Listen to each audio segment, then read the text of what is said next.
Cuba Poll, The Findings, by Mimi Whitefield and Mary Beth Sheridan. I'm David Cortez, and I'll be presenting this from Chicago.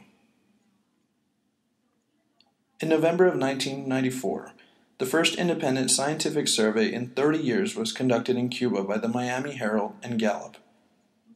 14 pollsters covered more than 75% of the island nation, interviewing a total of 1,002 Cubans.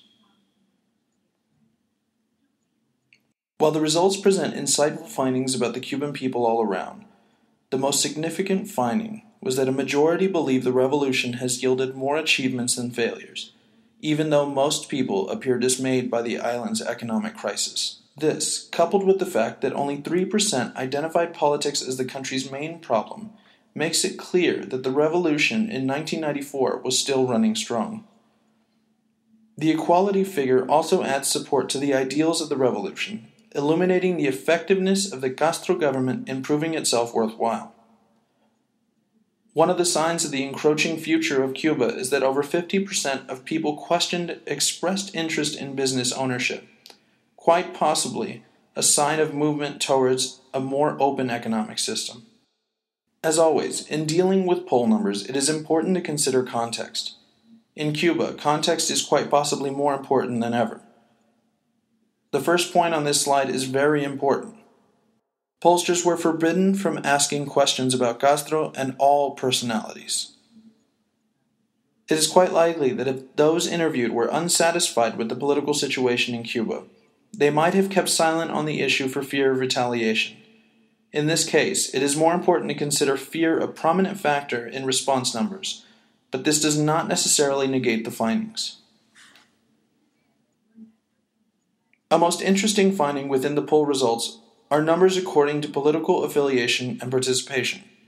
48% describe themselves as revolutionaries, 24% describe themselves as non-integrated, 11% as communists, and 10% as socialists. While these numbers seem to indicate a decline in political activism, it also backs up the initial majority who deemed the revolution a success. Those who feel this way are more willing to leave politics to people who wish to be involved. A fair deal of trust in government is necessary for amounts of political disinterest to increase the way they seem to be. Overall, these findings suggest that while a good deal of Cubans consider themselves revolutionaries, this does not necessarily mean that they are involved. If anything, it suggests a support of the revolution in general. In stressing the importance of context and how polls can have contradictory results, the authors of this article included mention of an unscientific poll conducted 2 months before the Gallup poll. The poll's administrators claimed to have found Castro unpopular in Havana, blaming government for failures as opposed to the embargo. Ultimately, the Gallup poll completely contradicted this, but it is not uncommon to find a population torn between support and distaste for its government. Perhaps this is just a reflection of the diversity coming about in Cuba. Looking ahead to the future of Cuba can also be a bit daunting. While some numbers, such as home ownership and feelings towards immigrants in the U.S., are encouraging, another number illuminates a dangerous continuation of bad blood between the U.S. and Cuba.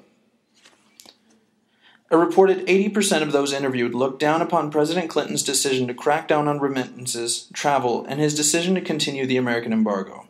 This ultimately spells continued trouble between two nations that should be allies as opposed to enemies. Quite possibly one of the most interesting and enlightening results from the November poll is the image it provides of the Cuban people in general. The authors state, the portrait of Cubans that emerged from the poll was of a sociable people, largely satisfied with their personal lives and given to watching television. With people happy with their personal lives, happy with the results of the revolution, and overwhelmingly proud of their Cuban heritage, we see a people who are truly fine without the hand of American influence over them. The people of Cuba are much like us, concerned with living their lives as they see fit, and fitting in a novella or two when they have the time.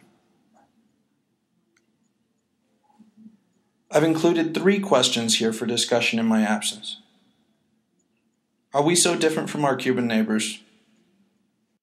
If we are, in fact, extremely similar, how do we begin to bridge the gap between our nations? For those who traveled to Cuba, how do you think fear played into your treatment as tourists, or your experience within the country overall? Thanks, guys. See you soon.